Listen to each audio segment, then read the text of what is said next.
Dragon is in countdown. Falcon 9 is in startup.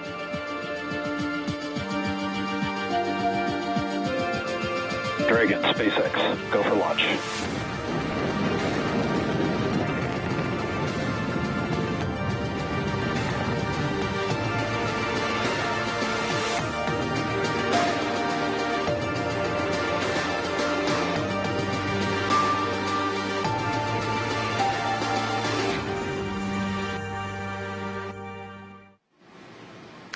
We're about 24 minutes and counting from liftoff of this Falcon 9 rocket for NASA's and SpaceX's 25th commercial resupply services mission.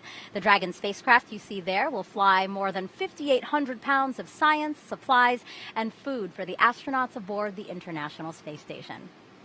Good evening, and thank you for joining me for live launch coverage of CRS 25. I'm Megan Cruz. You just saw Falcon 9 and Dragon on Launch Complex 39A here right behind me at Kennedy Space Center. Fueling began about 10 minutes ago, and we have an instantaneous opportunity to launch at 8:44 p.m. Eastern Time. These resupply missions are important so NASA and its international partners can continue to conduct microgravity research aboard the space station. Over the last 21 years, thousands of experiments have led to scientific advancements right here on Earth. Today, more than 24 experiments, including some that will study Earth's climate, are packed away in Dragon awaiting launch. Let's go now to SpaceX headquarters in Hawthorne, California, where we have Shiva Bharadwaj to tell us more about this mission, which Shiva, NASA and SpaceX were initially targeting last month for launch. Thanks, Megan. It's great to be covering today's mission in partnership with NASA. And like you just said, we spent the last few weeks working through an issue on Dragon after teams discovered a small vapor leak. Since then, we've completed thorough inspections and replaced the components that could have been degraded by exposure to this vapor. And we've been working hand in hand with NASA throughout the process. And now we're ready to launch. This year also is the 10-year anniversary of Dragon becoming the first private spacecraft in history to visit the International Space Station, deliver cargo, and then return to Earth. 5 years ago was our first reflight of a Dragon on the CRS 11 mission, and since then we've made 31 flights to the space station with 14 reflights of Dragon. Today's mission adds to that tally and will mark SpaceX's 30th launch of 2022. It'll also mark our third Dragon flight this year, following the crewed launches of Axiom 1 and Crew 4 back in April. Now on screen is our Falcon 9 rocket and the Dragon spacecraft sitting at the very top. The capsule flying today is our first third flight of a new cargo Dragon, which previously supported the CRS 21 and 23 missions last year. Now, this version of Dragon is certified for up to 5 flights, and it'll be joining the Crew 4 spacecraft, which is currently docked at the station. Moving down is our Falcon 9, our reusable 2-stage rocket. It's actually 2 rockets in one. That lower part is called the first stage, the upper the second stage. Today's Falcon 9 will be flying for its 5th time, and as that name suggests, Falcon 9 has 9 Merlin 1D engines at the bottom of the first stage. They are what accelerate the vehicle through the Earth's atmosphere and to those various orbits in space, and we've got a great photo of those 9 engines before we roll them out to the pad on Tuesday morning. We're going to be attempting to recover this first stage on our drone ship named A Shortfall of Gravitas, which is off the coast of Florida out in the Atlantic Ocean. Now, above the black inner stage of our first stage is the second stage. The stages separate about 2.5 minutes into the flight, and then that second stage ignites its Merlin vacuum engine to carry Dragon to the targeted orbit. A little later on in the show, we're going to talk about how Dragon navigates to the station after we separate from Falcon. But for now, I'm going to turn it back over to you, Megan. Sounds good, Shiva. Thank you. In addition to SpaceX, NASA teams both here in Florida and Houston are monitoring today's launch. You'll hear from Sandra Jones, who you see in there inside with Mission Control in Houston. But first, let's check in with Daryl Nail, who's monitoring the launch team here at Kennedy. Daryl. Yeah, thanks, Megan. Everything looking good so far here from Hangar AE at the Space Force side of things. You can see behind me the data and telemetry flow through this building. We're happy to be here and appreciate them having us here. Out to the rocket we go, and you can see it is twilight here on the eastern coast of Florida at historic Launch Complex 39A. You can see the rocket is being tanked. The launch director gave the go around 8:06 p.m. for tanking to begin, and that RP-1 is now flowing into the first stage and the second stage, along with the liquid oxygen, which you can see along the rocket the center part of the first stage. You can kind of see the fill line where it's at the part that's chilling. We do have a small issue with the weather. We're currently 70% go, but the launch weather officer for the Space Force briefed SpaceX's launch team about this right here. And you can see this is some weather imagery that we have here. Storms are bubbling up really heavy along the center part of the state. You can see it's all pushing to the west, which is good because there's some easterly flow. However, the Space Force is able to monitor what's called an outflow boundary that is coming back to the east and is scheduled to be here at the launch site right around T0. So, as you can see from the graphic on your screen, they're holding the percentage go at 70%. Normally this time it would be a little bit higher, but they're going to hold it at 70%. The concerns are cumulus cloud rule and flight through precipitation. Winds are 15 to 20 miles per hour. Other than that, we're looking good to go. And let's head out to JSC in Houston and join Sandra for more. Good evening. I'm NASA's Sandra Jones here inside the International Space Station Flight Control Room at the Johnson Space Center in Houston, Texas. Mission Control Houston is the nerve center for space station operations, and our flight control team is on console and ready to support today's cargo launch. Leading the team in Mission Control during today's launch is NASA Flight Director Scott Stover. You see him there on your screen right there. And when Dragon arrives to the International Space Station on Saturday, it will dock to the station's forward port of the Harmony module. NASA astronauts Bob Hines and Jessica Watkins will be on tap to monitor that approach. Dragon is slated to spend about 1 month attached to the International Space Station before it returns to Earth with research and return cargo and splashes down off the coast of Florida. For now, everything continuing to look good on the station side for today's launch, so back over to you, Megan. Thinking about Sandra, and before that, Daryl. We are now about 17 minutes and counting from liftoff of CRS 25. Let's check out some of the science flying on this mission.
A lot of impactful research going up with today's launch, and let's take a closer look at some of those that you saw in that video, starting first with EMIT, which stands for Earth Surface Mineral Dust Source Investigation. Joining me now is EMIT's principal investigator, Rob Green, and we also have NASA's Senior Climate Advisor, Dr. Kate Calvin. Great to have you here. Wonderful to be here. Perfect. So let's take a look at some video of EMIT, Rob. So EMIT is going to be attached to the outside of the space station, and it's going to study mineral mineral dust, but what is mineral dust? So mineral dust are the tiny particles of rocks in the dry land regions of our planet that under conditions of high winds are launched into the atmosphere. In the atmosphere, because they can be different compositions, they can heat or cool our planet, play a role in cloud formation, and many other impacts. Right now, we know about mineral dust by about 5,000 different measurements that have been analyzed around the Earth. When EMIT is done, we will have 1 billion direct observations of the minerals in these dry land regions to advance the science of how mineral dust can heat or cool our planet. And I think it's important to understand for people that, we're not just focused on these arid regions. When you have dust storms, you can see a dust storm in Africa end up affecting us in Texas, per se. So why is it important to study these dust storms, and in particular to understand how they might heat or cool the Earth? Well, as you point out, it's a global phenomenon on every continent except perhaps Antarctica, and that dust can travel thousands of miles from Africa to Florida to Texas, and it has impacts throughout the Earth system there. And then heating or cooling, when you have a global phenomenon, you've got to take it into account. Are those dust particles absorbing energy, heating our planet, or are they scattering light back into space and cooling our planet? So we need this information so the Earth system models become more accurate, so we understand what's happening now and in the future. And those are the two primary objectives of EMIT. Yeah. So, Kate, it sounds like EMIT is going to be a real tool for us when we're studying climate change and just the Earth's climate. And it's no surprise that EMIT is one of a fleet of Earth-observing spacecraft. Yeah, one of NASA's most important missions is our home planet. We have more than 24 satellites and instruments in orbit, including several on the International Space Station, that observe the Earth. So we can see things like carbon dioxide, vegetation, changes in the mass of ice sheets, and much more. And once EMIT is put onto the International Space Station, it will join that fleet. Wow. And I do know that it's not just what we have orbiting the Earth. There's also a lot of research being done on the ground. So when you consider this whole portfolio of climate research that we're doing, how will this help us address climate change? Well, the more we know about the planet, the more we can use that to provide to local decision makers, stakeholders, and the public about what's happening on Earth. Awesome. Guys, thank you so much. I appreciate your time. Thank you. And EMIT isn't the only experiment inside Dragon that will study Earth's climate. Students from MIT built what you're about to see on the screen here. This is called Beaver Cube, and it's named after the school's mascot, Tim the Beaver. It's a small satellite about the size of a shoebox, and once deployed, it will measure cloud properties, ocean surface temperatures, and ocean color to analyze Earth's climate and weather systems.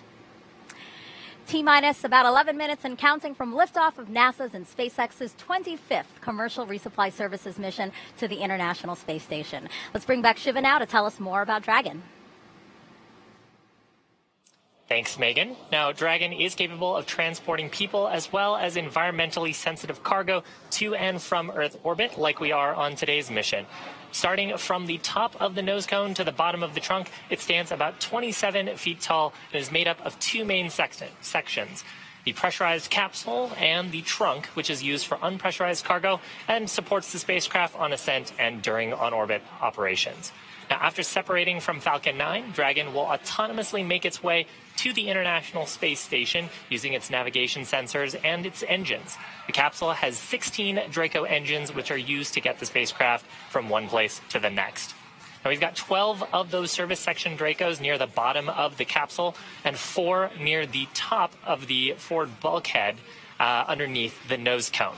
Those forward bulkhead Dracos are primarily used for high-thrust maneuvers like the orbit changes that we'll need to get to station and eventually, in about a month, to get back home to Earth. Each of those thrusters are capable of generating about 90 pounds of force in the vacuum of space. Now, the service section Dracos are used primarily for pointing and for operations in proximity to the space station. You can actually see them firing here in these clips taken from the International Space Station on various different Dragon missions as they were approaching the orbiting laboratory. And just like those Merlin engines on Falcon, we also reuse the Dragon thrusters, the Draco thrusters, once that spacecraft returns to Earth. Dragon and Falcon continue to remain in good health, and we're ready to support the on-time liftoff around 8:44 p.m. With that, back to you, Megan. Perfect news, Shiva. That's what we like to hear. And two people very excited about today's launch are right here next to me. We have Claire Green and Benjamin Whitfield, both of Arkansas State University. They actually have an experiment on board and are about to tell us about it. Great to have you here. Nice to be here. All right. You're so excited. I love it. So let's take a look at the screen. We have some pictures of when the team was here earlier a couple of weeks ago, and you guys were prepping your experiment. What are you guys studying? So we are studying waxworm larvae and their unique ability to break down thin plastics, thin plastic bags, into a non-pollutive byproduct. And we're very curious to see if they could still do this process in microgravity or aboard the space station. Yeah, so we know that this happens on Earth. Why do you want to see if this happens in microgravity? Well, the application of breaking down plastics is beneficial anywhere. It's a problem that we're learning how to deal with. So if we can learn how to deal with it on Earth and in the space station, then we can extrapolate that to other environments. Why are you guys interested to see how this will react in space? Is it because we as an organization, NASA, we are thinking about going farther than we've ever been before? That's exactly what it is we are proposing this as a long-term space travel waste management system, because plastic is lightweight, it's cost-effective, it's not going anywhere, and we don't want a pollution problem like we've had on Earth. Yeah, perfect. So I know that this is the first launch for both of you. Why don't we take a look around really quick? So there it is on the launch pad, Falcon 9 and Dragon. Inside Dragon is your experiment. How are you guys feeling?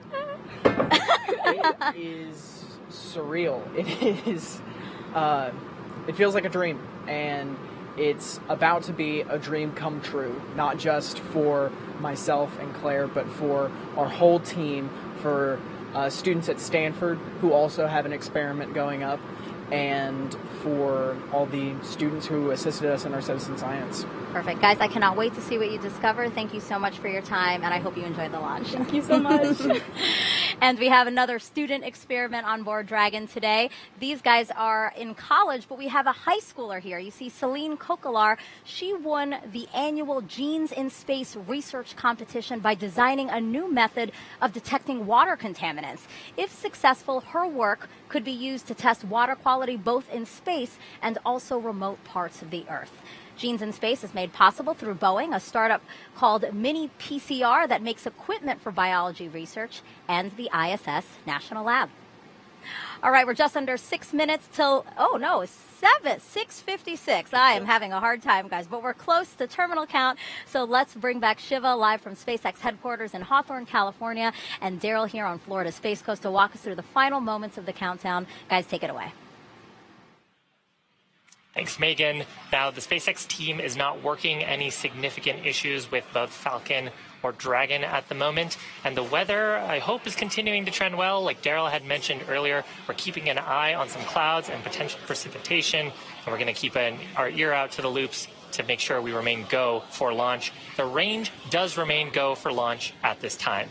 Now, at this point, the rocket propellant 1 fuel is completely loaded on the second stage and nearly fully loaded on the first stage. Liquid oxygen loading is underway on both the stages. That'll complete at about T-2 minutes to launch.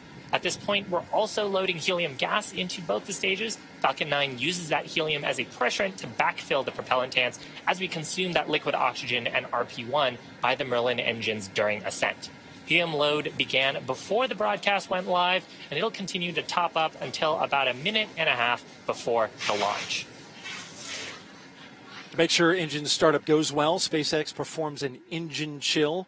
This happened, will happen, has happened at T-minus 7 minutes. Flowed a small amount of the super chilled LOX into the Merlin engine's turbo pumps. And this is done to avoid a thermal shock to the system when that flow of super chilled liquid oxygen hits the prop system.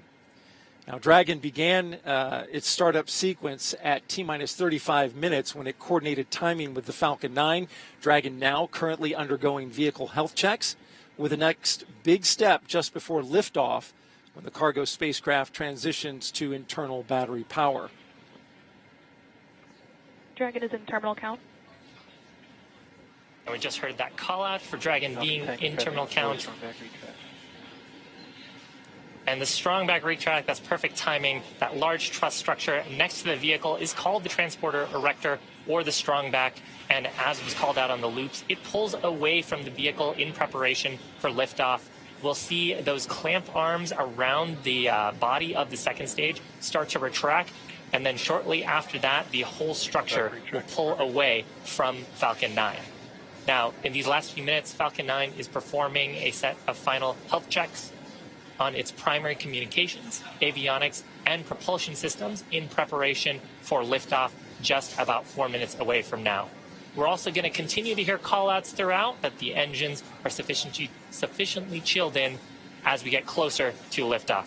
And on our screen right there, you can see those clamp arms beginning to open around the second stage in between some of that cooling of the Florida air around the second stage. And shortly after, we'll see the white truss structure on the right-hand side of the vehicle begin to pull away from Falcon 9.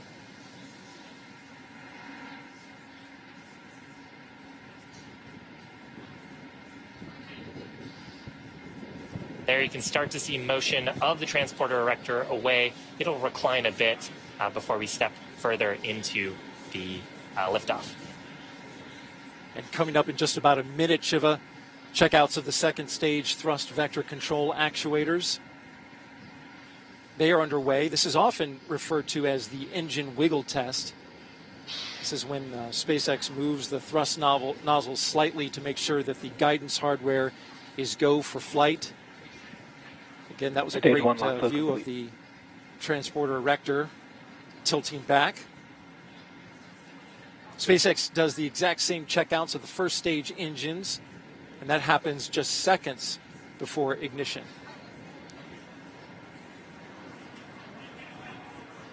At the time of launch, 8:44 and 22 seconds p.m. Eastern Time, the International Space Station will be over the Pacific Ocean, 257 statute miles in altitude.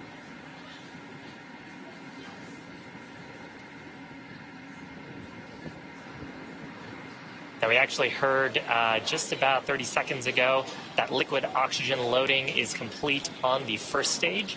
And coming up here, just under 20 seconds, we'll hear a similar call out on the second stage. That will wrap up propellant loading on Falcon 9 in preparation for launch. At this point, Dragon is performing its final health checks to make sure we're ready to go for rendezvous with the space station about 38 hours from now. And I love the shot of the pad. You can see the clouds forming around Falcon 9 from that cooling. There's a call out there for LOX load complete. You can hear or see the water vapor condensing and forming clouds around Falcon 9.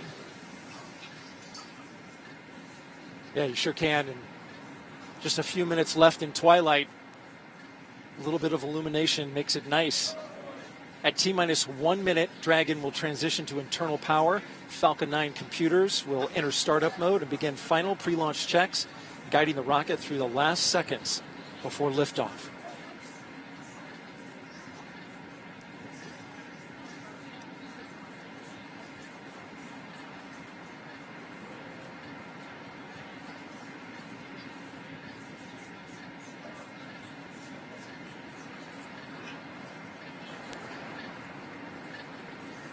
Falcon 9 is in startup. Here we have the call. Dragon is in countdown. Both stages are now pressurizing for launch. LG is go for Falcon 9, CRS 25 launch. So range is go, weather is go.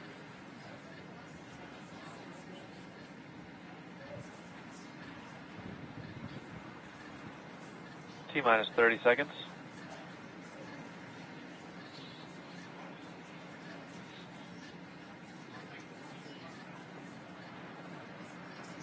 It's a beautiful time of day to watch this launch if you're out on the beach. T-minus 15.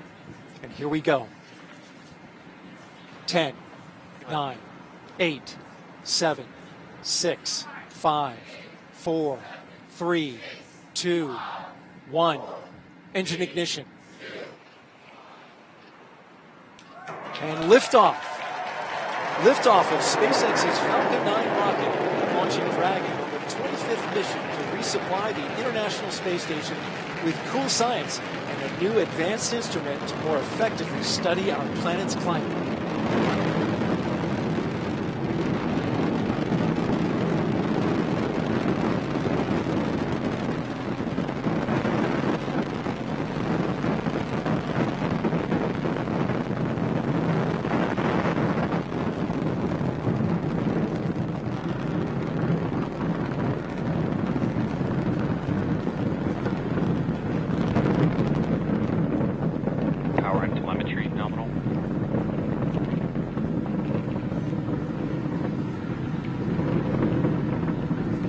are 50 seconds into flight. Successful liftoff from the Kennedy Space Center, Launch Complex 39A. Falcon 9 is heading towards its next major milestone.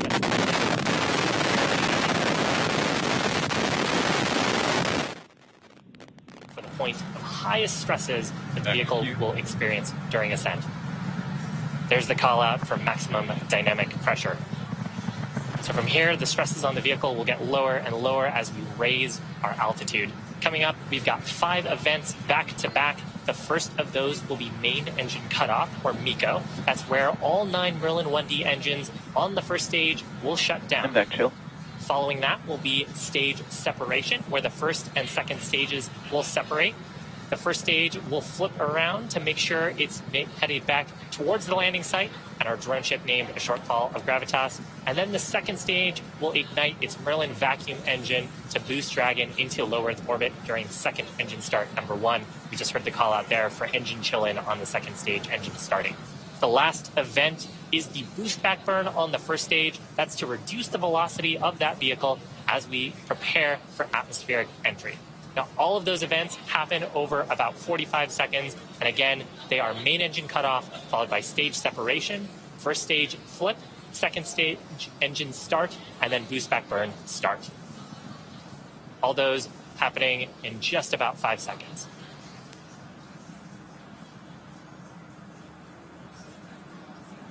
MECO. Stage separation confirmed. Fantastic sight. And back startup. So the first 3 of those events are complete. And now the boost back burn is underway. The shot on our screen right now is of the Merlin vacuum engine on the second stage. And as this view toggles, you may catch the first stage. It is firing its Merlin 1D engines that burn on the first stage, lasting about 30 seconds. You can see the plume on the first stage on the left-hand side of your screen as we're doing the boost back burn. Stage 1 boost back shutdown.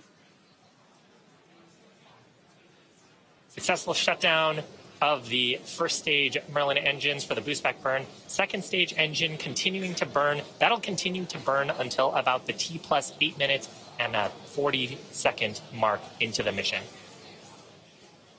Now, you're just joining us, welcome to our 25th commercial resupply mission to the International Space Station for our customer NASA. You're watching our 30th mission of 2022 and the 3rd Dragon flight to the International Space Station this year. We lifted off just about 4 minutes ago from the Kennedy Space Center in Florida. On your screen are views of our first stage on the left-hand side of your screen, with its grid fins deployed periodically, controlling its attitude to make its way back home. On the right-hand side of your screen is a shot of the Merlin vacuum engine on the second stage, performing its burn. It'll continue to burn for about another 4 minutes to take Dragon up to low Earth orbit.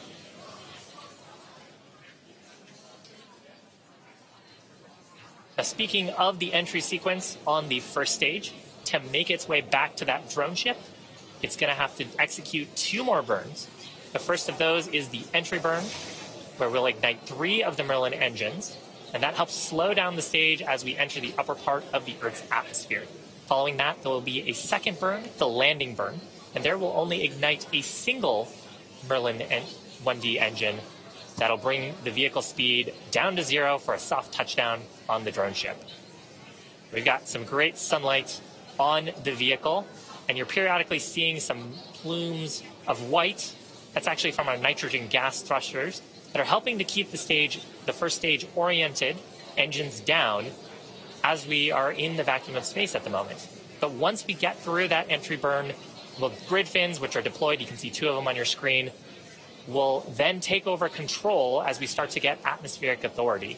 And then the first stage will only use those grid fins to steer back towards our drone ship. So entry burn expected to start about 10 seconds for now. Stage 1 FTS is safe.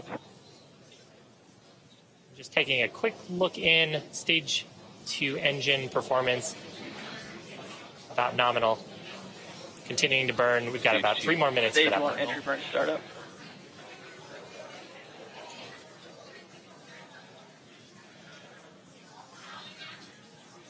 You can see the velocity on the first stage, bottom left-hand side of your screen, rapidly slowing down as we Stage 1 fire entry burn shut down. the entry burn.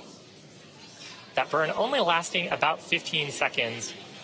And now we're doing a quick attitude correction to make sure we're pointing the heat shield down. And that entry burn and the plume coming back on the stage ends up depositing a small layer of carbon on the vehicle, which is what gives our first stages that awesome sooty look once we've reflown them.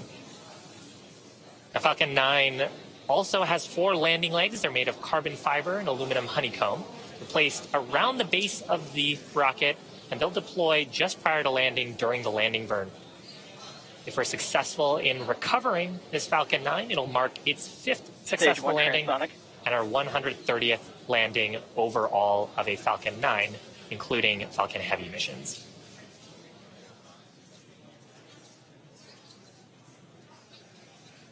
So landing burn coming up shortly.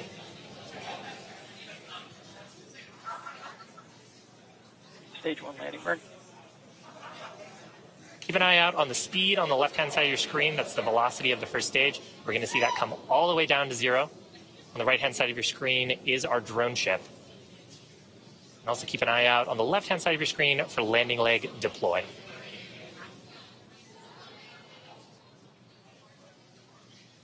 Stage 1 landing leg deploy.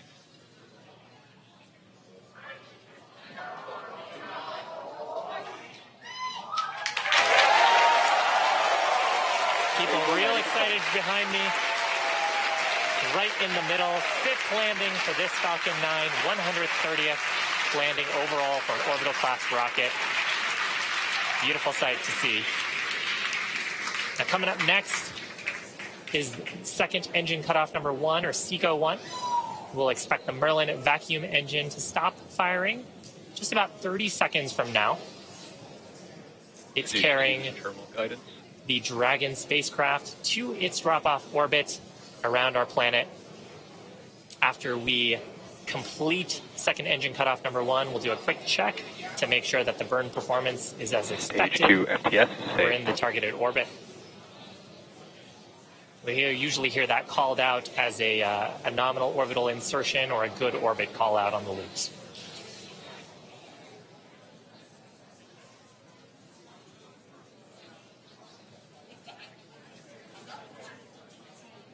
And back shutdown.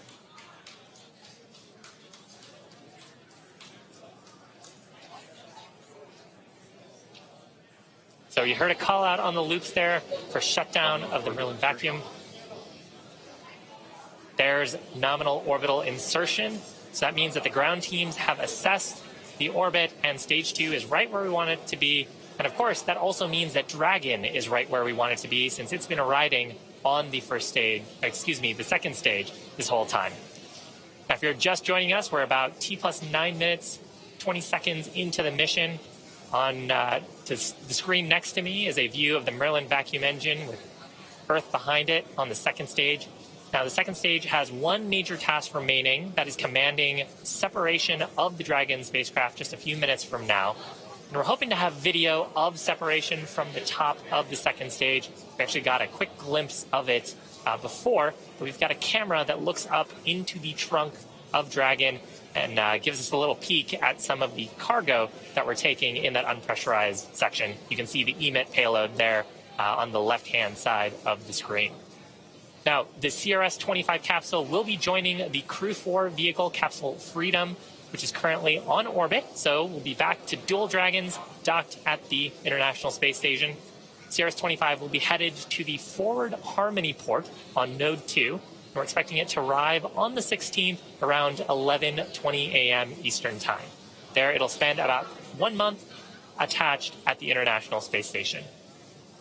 Now, as for the cargo, today we are delivering more than 5,800 pounds of science, research, crew supplies, as well as vehicle hardware to the orbiting lab and its crew. And amazing, more views inside the trunk. Now, at this point, the second stage is performing its final checks to ensure that we're not imparting any unnecessary momentum or spin to the Dragon spacecraft. Once those calculations are complete, Dragon and the second stage will command separation. And shortly following separation, Dragon will conduct a series of health checks on its thrusters, its cabin thermal and solar systems, its navigation systems, in preparation for the upcoming 38-hour mission to the space station.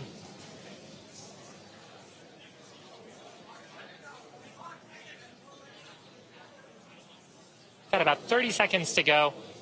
If you're just joining us, we're looking at the second stage. Coming up real shortly to Dragon separation. This particular Dragon marking its third flight, and it also the third reuse of our upgraded cargo vehicle. This view looking into the trunk of the Dragon capsule. That's our unpressurized portion of the vehicle. That's some of the payload that we're taking up to the International Space Station. Dragon separation confirmed. Phenomenal. So with that, CRS-25 gently floating away from Falcon 9's second stage. Again, coming up next, we've got some service section Draco checkouts, as well as nose cone opening. But that's actually going to complete my coverage here from Hawthorne. So I'm going to pass it over to Sandra at Houston to check in with the teams there. Sandra? And thanks, Shiva. Welcome back into the International Space Station Flight Control Room. That was a beautiful launch from here in Mission Control Houston. Right now, we're just standing by for confirmation of the nose cone deployment.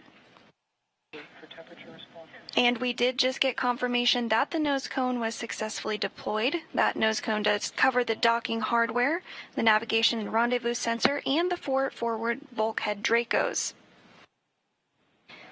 The nose cone will stay open until the end of the mission, until after deorbit burn and just prior to re-entry.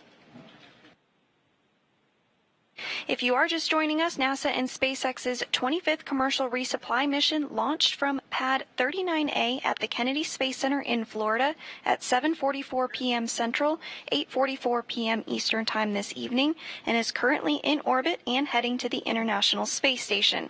Dragon is filled with over 5,800 pounds of cargo and supplies, including a variety of science investigations, hardware, and fresh food for the crew on station, such as apples, oranges, cherry tomatoes, onions, carrot, garlic, tahini, and even shelf-stable cheese. On board the International Space Station right now is the 7-person Expedition 67 crew, who I'm sure is looking forward to these fresh foods. The crew includes NASA astronaut Bob Hines, European Space Agency astronaut Samantha Cristoforetti, Roscosmos cosmonauts Denis Matveev, Oleg Artemyev, and Sergei Korsakov, as well as NASA astronauts Jessica Watkins and Kjell Lindgren.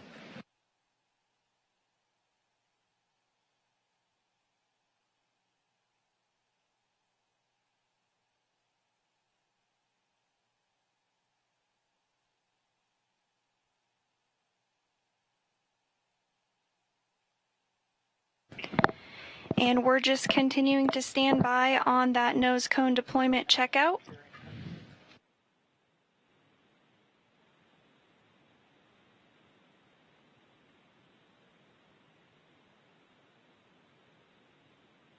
Dragon is slated to dock to the International Space Station on Saturday at approximately 10:20 a.m. Central Time.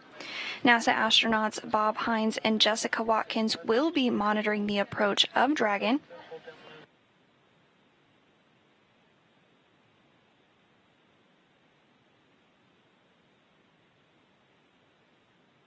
Earlier this week, NASA astronaut Bob Hines and Jessica Watkins spent some time reviewing procedures on a computer ahead of Dragon's automated rendezvous and docking.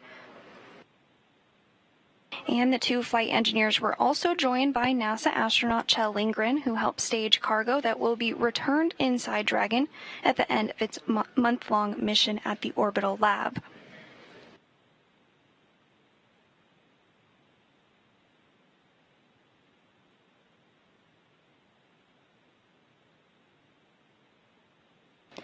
And we are continuing to stand by for confirmation that the nose cone checkouts are complete.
And we did hear that the first set of hooks is already driven and the second set of hooks is currently driving for that nose cone deployment.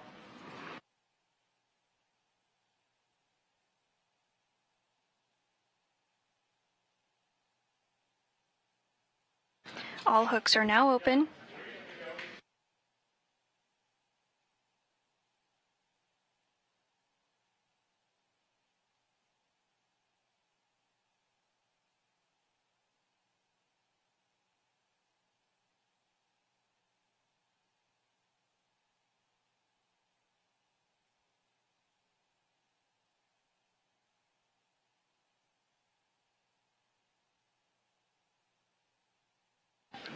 Everything continuing to go smoothly. We should have confirmation here just shortly that the nose cone is successfully deployed.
And we should have confirmation here shortly.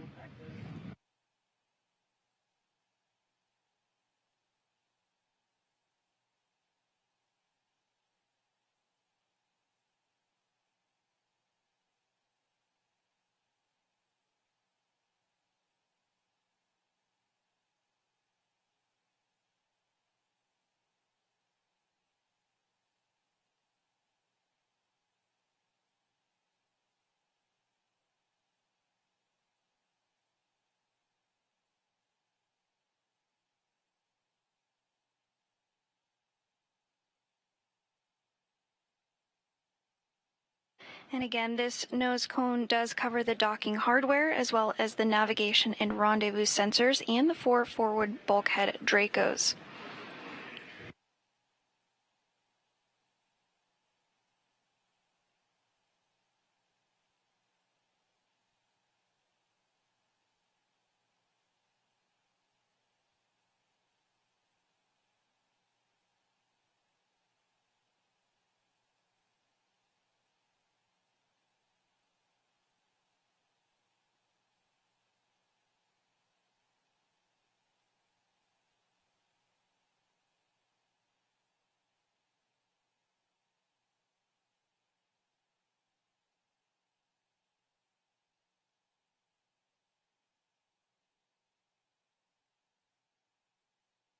And we're continuing to stand by for nose cone deployment.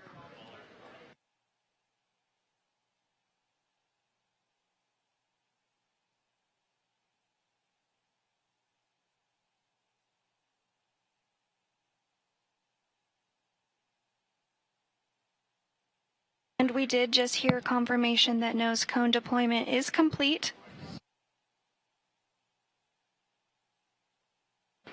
And with Dragon now safely on its way to the International Space Station and the nose cone successfully deployed, that will do it for us here in Mission Control Houston.